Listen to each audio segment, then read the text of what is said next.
கலங்கிய முனிவர்களுக்கு அபயமளித்து அரக்கர்களை அழித்த ராமனின் வீரம்.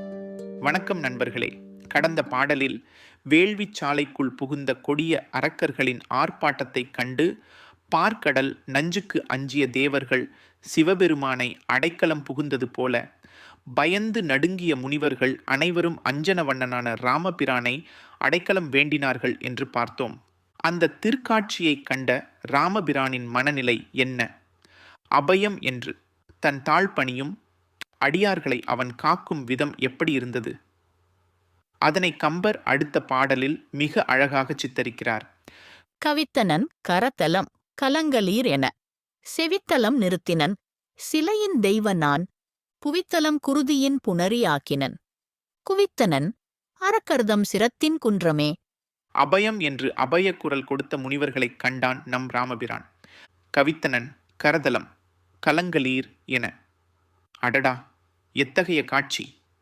கைகள் கூப்பி உடல் நடுங்க வேள்வித்தீயின் முன் நின்ற அந்த முனிவர்கள், ராமபிரானே, எங்களை காத்தருள வேண்டும் என்று உருகிய நொடியில் அந்த அஞ்சனவண்ணன் தன் கரங்களை உயர்த்தி, கலங்காதீர்கள், அஞ்ச வேண்டாம் என்று அருள் புரிந்தான். அச்சத்தினால் உறைந்து போயிருந்த அவர்களின் இதயங்களில் அந்த ஒரு சொல், அந்த ஒரு கை அசைவு ஒரு புதிய தெம்பையும் நம்பிக்கையையும் ஊட்டியது. அங்கே ஒரு நிமிடம் அமைதி. அந்த அமைதிக்குள்ளே ஒரு மாபெரும் வீரத்தின் சூளுரை. முனிவர்களின் பயம் நீங்கியது. தங்கள் உயிர் காக்கப்படும் என்ற உறுதி பிறந்தது. அடுத்த நொடி காட்சி மாறுகிறது. செவித்தலம் நிறுத்தினன் சிலையின் தெய்வ நான்.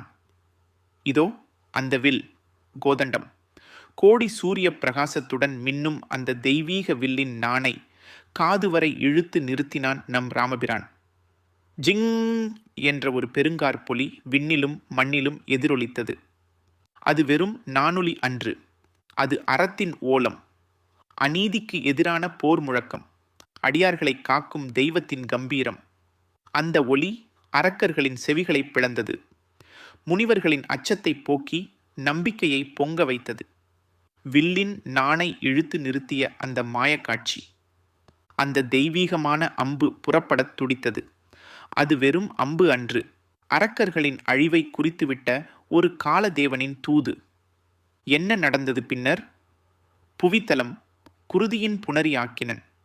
ஒரே நொடியில் 1000 அம்புகள் விண்ணில் சீறி பாய்ந்தன. அந்த கணப்பொழுதில் வேள்விச்சாலைக்கு வந்திருந்த ஆயிரக்கணக்கான அரக்கர்களின் உடல் மீது அம்புகள் பாய்ந்தன. இரத்தப் பெருக்கினால் அந்த புவித்தலமே ஒரு செந்நீர் கடலாக மாறியது. ஆம், புணரி, கடல், குருதியின் கடல். அரக்கர்களின் இரத்தத்தினால் நிலம் நனைந்து அவர்கள் இட்ட அழுகிய மாமிச குப்பைகளும் இரத்தமும் சேர்ந்து ஒரு பெரும் நரகக் காட்சியை அரங்கேற்றியது. ராமபிரானின் வீரத்திற்கு முன் எவனாலும் நிற்க முடியவில்லை. முடிவு என்ன தெரியுமா? குவித்தனன் அரக்கர்தம் சிரத்தின் குன்றமே.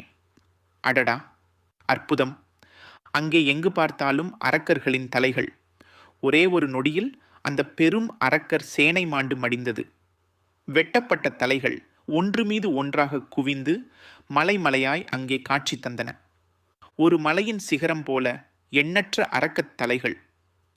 அநியாயமும் ஆணவமும் அழிவும் கொண்ட அந்த அரக்கக் கூட்டம் ராமபிரானின் ஒரே ஒரு பார்வையில், ஒரே ஒரு வில் நான் ஒளியில், ஒரே ஒரு அம்பில் முழுவதுமாக துவம்சம் செய்யப்பட்டது.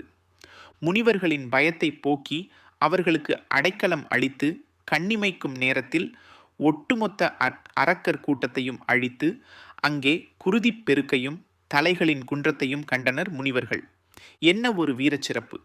தங்கள் அடைக்கலத்தை தேடி வந்தவர்களை காத்து அவர்களுக்கு தீங்கு விளைவித்தவர்களை கண்ணிமைக்கும் நேரத்தில் அழித்து தன் வீரத்தையும் கருணையையும் ஒரு சேர நிலைநாட்டினான் நம் ராமபிரான்.